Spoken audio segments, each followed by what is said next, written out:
Thank you so much for stopping by on the Jessica Brima channel. I'm Evangelist Jess Brima. And remember the story of late singer Osinachi Nwachukwu?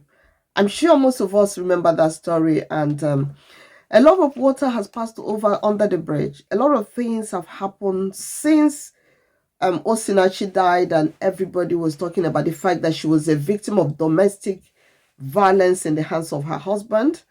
Well, now, you know, the man was remanded in prison custody. I mean, Osinachi's husband he was remanded in prison custody pending the determination of the court case. Down. The case will be coming up on October 17. In Abuja, Justice Njideka Nwosiheme of the Federal Territory has fixed October 17, Tuesday, to rule on the case on no case submission. She's going to rule on a no case submission application filed by Peter Nwachukwu, husband of the late gospel singer Osinachi, in view of the homicide and domestic violence related suit instituted against him by the Office of the Attorney General of the Federal Republic of Nigeria in June 2022.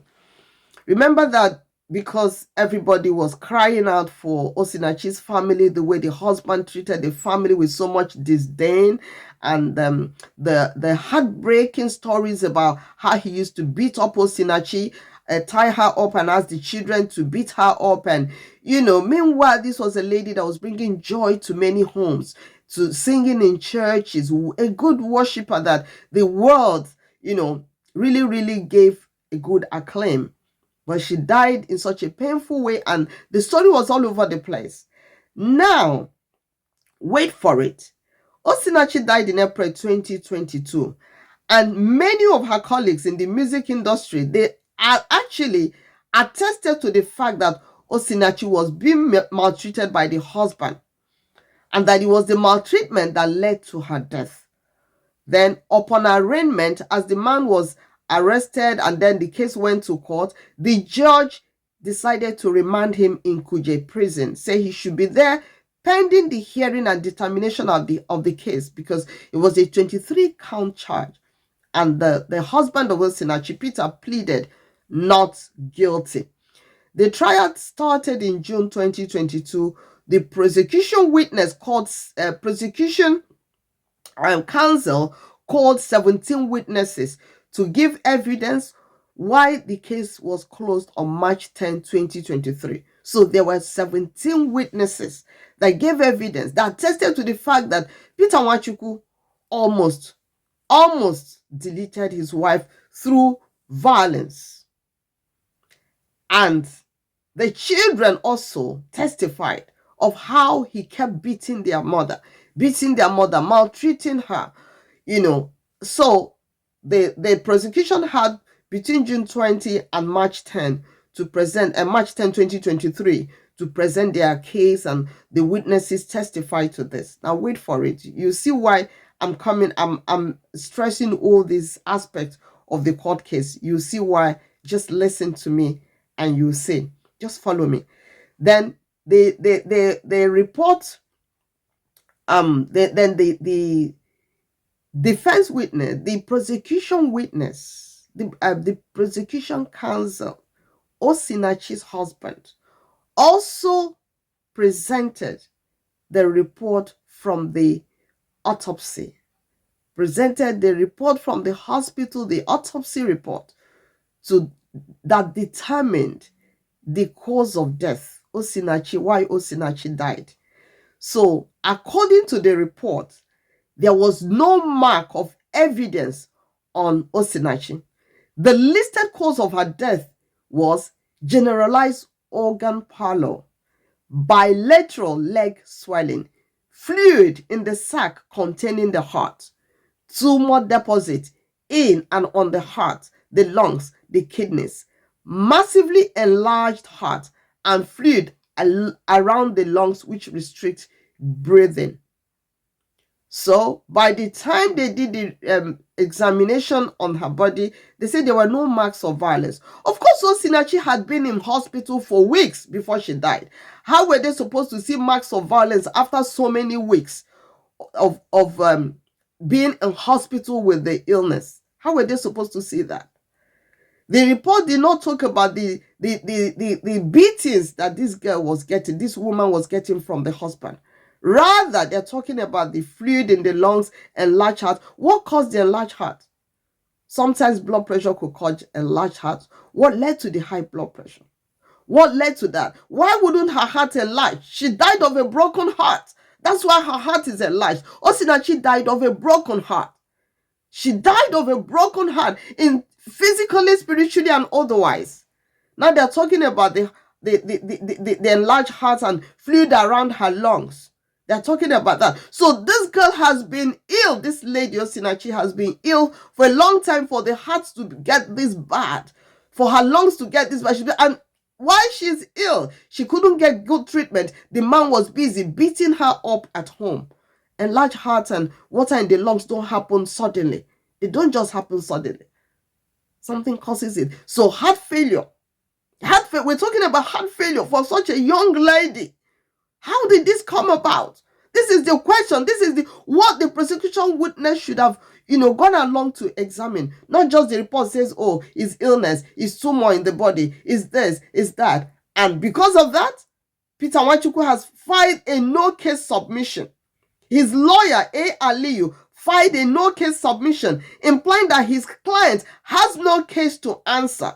The lawyer told the court that the evidence of medical practitioners presented by the prosecution completely exonerated his client from the charge of culpable homicide. Who wouldn't say that? Any good lawyer would say that. Yes, any good lawyer would say that. He says it exonerates his client from culpable homicide. He noted that the practitioners testified that the deceased did not suffer any form of violence resulting to her death, adding that the report confirmed his client's wife died solely as a result of outgrowth tumors, which resulted in cardiac tamponade, the primary cause of death, and abnormal growth of tissue cancer, which is secondary cause of death. The lawyer accused Nwachukwu's in-laws of trying to frame him up, insisting the autopsy shows there was no mark of violence on the deceased at the time the autopsy was conducted. Thank you. It was at the time the autopsy was conducted that you didn't see any mark of violence. What about previously? What about the times or the years they lived in the home? Was there no violence?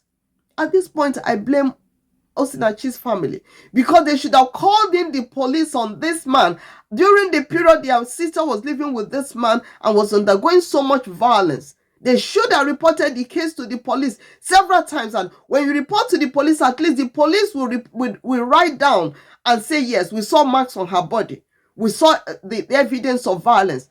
But they didn't do this. And this is a lesson for any woman that is in a violent marriage. I see a lot of young ladies. They're in relationships. The man is beating them every day. They say, oh, it's my fiancé. He's been beating me for 5 years. He's been beating me for 3 years. And you're still in the relationship. You're endangering your life, my brother, my sister. My sister, you're endangering your life. You must break that relationship. That relationship is not meant to be.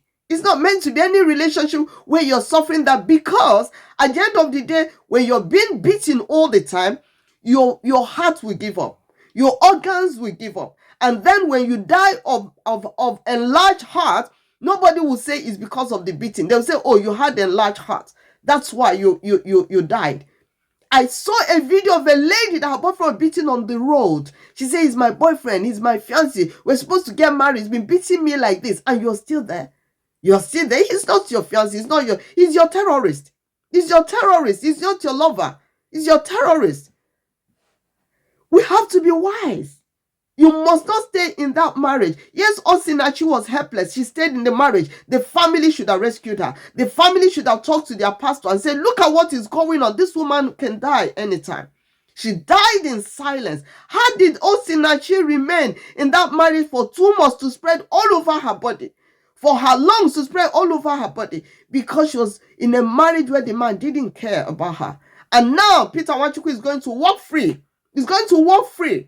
Yes, he's going to walk free, because the judge will work with the evidence, and the evidence shows that there was no sign of violence, no form of violence on her body at the time of the autopsy, and she had an enlarged heart. She had lungs she had fluid in her lungs, and she also had cancer tumors. On the children's testimony, The lawyer said that they were tutored to say what they said. That's the argument in court, that they were tutored to say what they said. Have there been any case of a previous police report of beating with the police? If the family had such a report, it would have been easy for them to present it to the court and say, yes, so and so time, so and so year, we went to the police to report, and we have the police report about how he was beating Osinachi. But they don't have that. This is a lesson for every family. This is a lesson for every woman in a bad marriage. This is a lesson for every young girl that thinks she's in love. When you're being beaten every day, you're being turned into a punching bag. Get out of that relationship. God has somebody for you. God has somebody for you. Don't say, oh, madam, it's because you're happily married. I was once young like you. I was once in my 20s like you. 20s is the time people make so many mistakes. It's the time because you're young, you're attractive, and men are coming to you. You think, oh, you still have time. You still have time to enjoy yourself. Rather than pray, settle down and pick the right person. Before you know it, you get into the wrong hand. Because you're just using your emotions, allowing your emotions to manipulate you. You have to be prayerful. When you are prayerful, it will be difficult for any man to cast a spell on you and ruin your life that way. It will be difficult. You said to me, well, Osinachi was a Christian. She was a singing Christian. It doesn't matter. If you're not on fire, that spell can catch you. If you're not asking God, sometimes people just say, oh, well, I think it's my husband. I've been praying. Did you go back to ask God, show me who this man is? Why are we so much in a hurry to run into hell, to run into a bad marriage, to run into destruction, to run into untimely death? Why? I thank God. That at the time I made my choice, I spent time praying. I spent years praying. I say, God, I have to get it right. I can't afford to enter into a bad marriage. And I thank God because God is faithful. He's faithful. He said, call upon me. I will answer you, and I'll show you great and mighty things that you know not of. You're going to spend the rest of your life with this human being. Don't you need to take time off? Even if it's 6 months, to pray. Let it be your number one prayer point. God, show me who this person is. Show me. I need to know. Is this the right person for me? But if he's already beating you, my darling, you don't even need to fast and pray again. It's easy for you to know that this is not the right person for you. He's beating you. He's terrorizing you. You are in fear with him. When you're just quoting, a friend of mine said she had a boyfriend at the time that wanted to marry her, but she used to be so afraid of him. The mother would say, what rubbish? This man that you're so afraid of, no, you can't marry her. Oh, you can't marry him over my dead body. Afraid of a human being, a man that is supposed to be marrying you. Say, no, that will not be a marriage. I will not allow you, my daughter, to be married to allow this man to marry you. No, I will not. And she didn't marry him. Today, she's happily married to somebody else. That's what it's all about.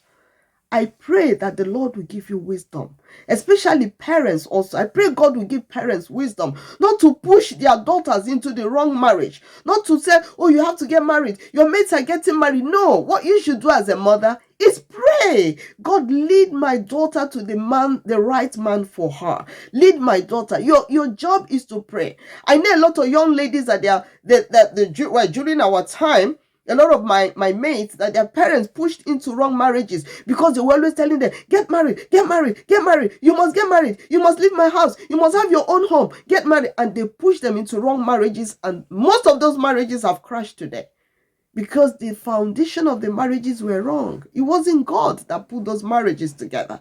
It wasn't. It was their emotions. And for those, when God put their marriages together, they get careless. Some just get careless and they can't be bothered, and the enemy comes and steals their marriage. I just pray for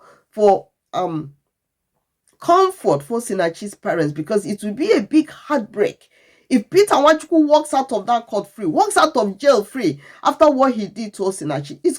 Can you imagine what he's going to gain? All of Osinachi's royalties he will pocket. And people keep listening to Osinachi's music. As they're watching it on YouTube, on Spotify, everywhere they are listening to her music, he will be getting the royalty after what he did to that woman.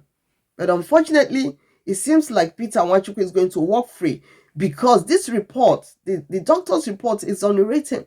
His lawyer capitalized on it to make a case, a no-case submission. It's like saying, my client has nothing, no case to answer. He has no case here. And do you blame him for making such a no-case submission? I'll leave it there. I'll leave it there for now. Thank you so much for stopping by. Hit the thumbs up button. Share this. The Lord bless you.